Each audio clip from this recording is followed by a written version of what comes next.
ಪಿಯುಸಿಯಲ್ಲಿ arts ಮಾಡಿದ್ರೆ future ಇಲ್ವಾ? Science is smart, commerce is safe, arts ಅಂದ್ರೆ ಲೂಸರ್ಸ್. ಸ್ಟಾಪ್. ನಿಜ ಹೇಳಿ, ಇದೇ ತರದ್ದೇ ಅಲ್ವಾ ನಾವು ಸಮಾಜದಲ್ಲಿ ಮತ್ತೆ ಮತ್ತೆ ಕೇಳ್ತಿರೋದು? ಬನ್ನಿ ಒಂದು ಸಲ ಯೋಚಿಸೋಣ. ನಮ್ಮ ಜಿಲ್ಲೆಯನ್ನು ನಡೆಸುವ ಡಿಸಿ, ಐಎಎಸ್ ಅಧಿಕಾರಿಗಳಿಗೆ ಆರ್ಟ್ಸ್ ಬ್ಯಾಕ್ಗ್ರೌಂಡ್ ಬೇಕಾಗಬಹುದು. ನ್ಯಾಯಕ್ಕಾಗಿ ಹೋರಾಡುವ ವಕೀಲರಿಗೆ ಆರ್ಟ್ಸ್ ಬೇಕು. ದೇಶ ವಿದೇಶದ ಸುದ್ದಿ ತಲುಪಿಸುವ ಜರ್ನಲಿಸ್ಟ್ಗಳಿಗೆ ಆರ್ಟ್ಸ್ ಬೇಕು.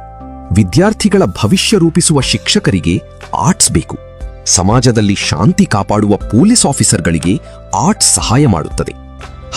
ಸಮಾಜವನ್ನು ಅರ್ಥ ಮಾಡಿಕೊಳ್ಳೋದು, ಜನರ ಸಮಸ್ಯೆಗಳನ್ನು ತಿಳಿದು ಪರಿಹಾರ ಹುಡುಕೋದು, ನ್ಯಾಯ, ಆಡಳಿತ, ಶಿಕ್ಷಣ, ಮಾಧ್ಯಮ, ಸೇವೆ ಇವೆಲ್ಲದರ ಹಿಂದೆ ಆರ್ಟ್ಸ್ನ ದೊಡ್ಡ ಶಕ್ತಿ ಇದೆ.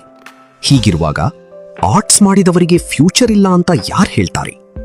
ಪಿಯುಸಿಯಲ್ಲಿ ನೀವು ಯಾವ ಸ್ಟ್ರೀಮ್ ಆಯ್ಕೆ ಮಾಡಬೇಕು ಅನ್ನೋದನ್ನು ಜನರು ಏನ್ ಹೇಳ್ತಾರೆ ಅನ್ನೋದರಿಂದ ನಿರ್ಧರಿಸಬೇಡಿ. ನಿಮ್ಮ ಆಸಕ್ತಿ, ನಿಮ್ಮ ಸಾಮರ್ಥ್ಯ, ನಿಮ್ಮ ಕನಸು ಇವುಗಳ ಮೇಲೆ ನಿರ್ಧರಿಸಿ.